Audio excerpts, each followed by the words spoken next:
সনাতন গোস্বামীপাদ একদিন ভজন করছেন, তো ওই যমুনার তীরে তো কুটির, তো এসে দেখছেন যমুনায় রাধারানী গোবিন্দ সঙ্গে সখীগণ পরিমিতা জল কেলি করছেন।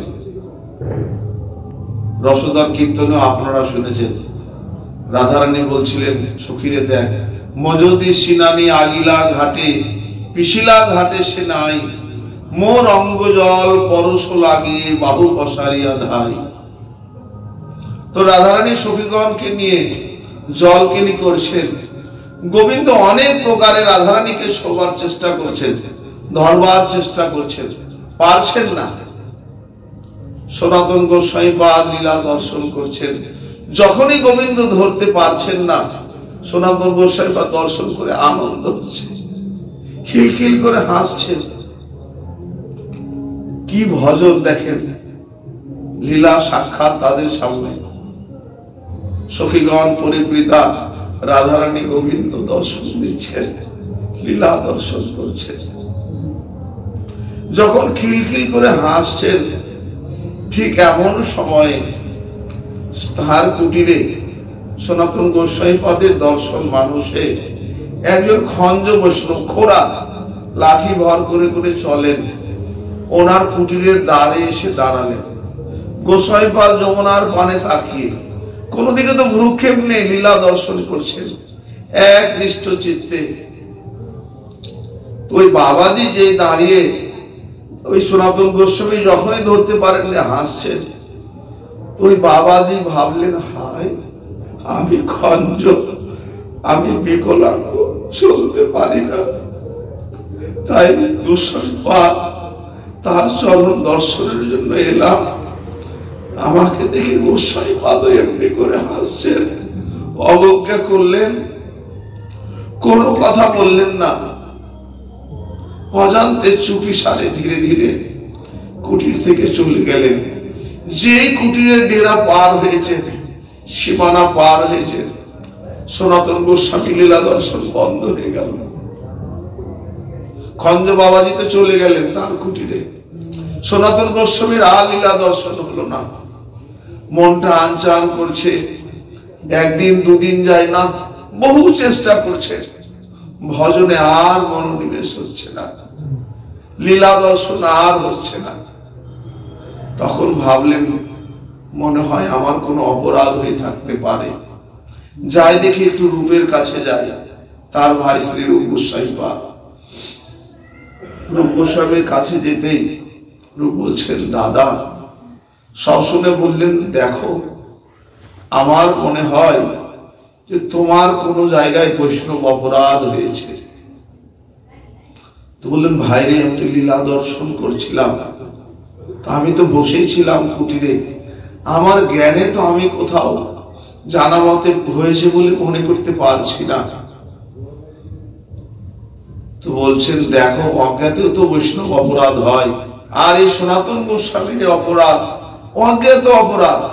তিনি জানেন না কার চরণে অপরাধ করেছেন, কিন্তু অপরাধ হয়ে গেছে, লীলা দর্শন হচ্ছে না। তো যখন রূপ বললেন, বলছেন, ভাই তাহলে এখন কি উপায়? আমার এই ভজন যে বাধা, আমি কিভাবে এর থেকে উদ্ধার হব? তো রূপ গোস্বামী বললেন যে, দাদা এক পরামর্শ করি, এই বৃন্দাবনের সমস্ত বৈষ্ণবদের একদিন নিমন্ত্রণ করে সেবা দাও, সমস্ত বৈষ্ণবের ডাকো।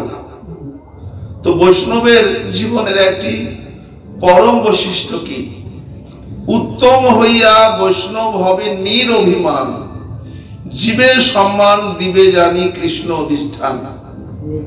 বৈষ্ণবের এটি একটি চরম আদর্শ। বৈষ্ণব হবেন উদার, বৈষ্ণবের চিত্ত হবে সদা সরল, কোনো কপটতার ঠাঁই থাকবে না। তো বললেন, দাদা তুমি বৈষ্ণবদের ডাকো। তখন বৃন্দাবনে তো অল্প সংখ্যক বৈষ্ণব, তাই করলেন, সবাইকে নিমন্ত্রণ দিলেন, ওই খঞ্জ বৈষ্ণবকেও নিমন্ত্রণ দিলেন।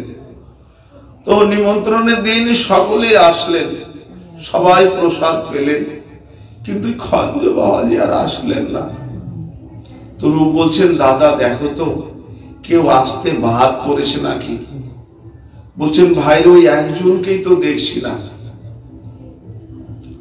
সনাতন গোস্বামী ছুটলেন ওই খঞ্জ বৈষ্ণবের কুটিরে, গিয়ে প্রণাম জানালেন, তিনিও প্রণাম জানালেন। তো বলছেন শ্রীপাদ, আমি কি অপরাধ করলাম যে আপনাকে নিমন্ত্রণ করে আপনার চরণ দর্শন পেলাম না? তো খঞ্জ বাবাজি আক্ষেপে বলছেন, দেখুন আমি কি আপনার কুটিরে যাওয়ার যোগ্য? বলছেন এমন করে বলছেন কেন?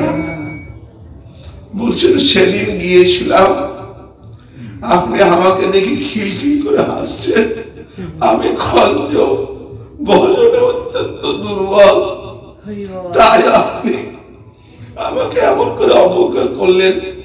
মনে বড় ব্যথা পেলাম, ব্যথা বড় পক্ষে বেদনা নিয়ে ফিরে এসেছি, তো কোন মুখে আবার যাব? বুঝতে আর বাকি থাকলো না। সনাতন গোস্বামী পাদে চরণ ধরে লুটালুটি করতে লাগলেন। সনাতন গোস্বামী বললেন, শ্রীপাদ অপরাধ নেবেন না, আপনি যে গিয়েছিলেন আমি তিল পরিমাণও বুঝতে পারিনি। আমি শ্রী যমুনায় রাধা গোবিন্দের জল খেলে দেখছিলাম,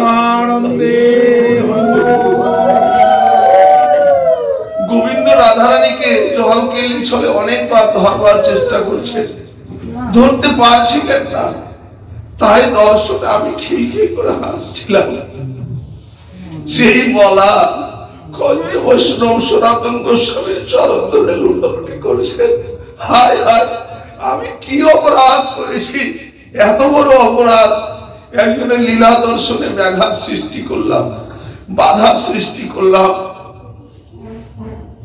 এমন করে তো ভাবিনি। উনি লীলা দর্শন করছেন, হাসছেন, আর আমি ভাবলাম আমাকে দেখে আমি এত হীন পাপক, করাঘাত মারলেন। সনাতন গোস্বামীর চরণে লুটোপুটি খেতে লাগলেন। তাহলে দেখুন কত সরল চিত্তে অকপটে দুজন দুজনের ভাব বিনিময় করছে। এই হলো বৈষ্ণবের সম্পদ, সরলতা এবং দৈন্যতা, এই দুটো হলো বৈষ্ণবের আসল সম্পদ।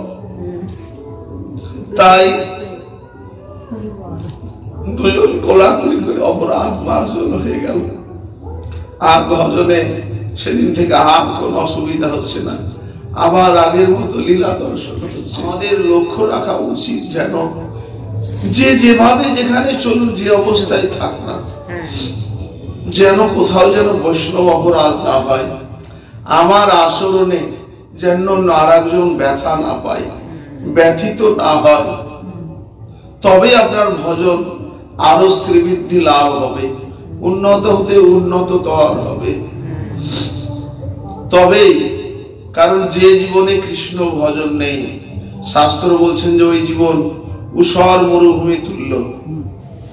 ঊষর ভূমিতে যেমন ফসল উৎপাদন হয় না, তো যে মানব জন্ম পেয়েও, এমন দুর্লভ ভজনযোগ্য জন্ম পেয়েও ভজন করে না, সে দেহ ওই যে বললেন না, মানব জমিন রইল পতিত, আবাদ করলে ফল তো সোনা। হরে কৃষ্ণ হরে কৃষ্ণ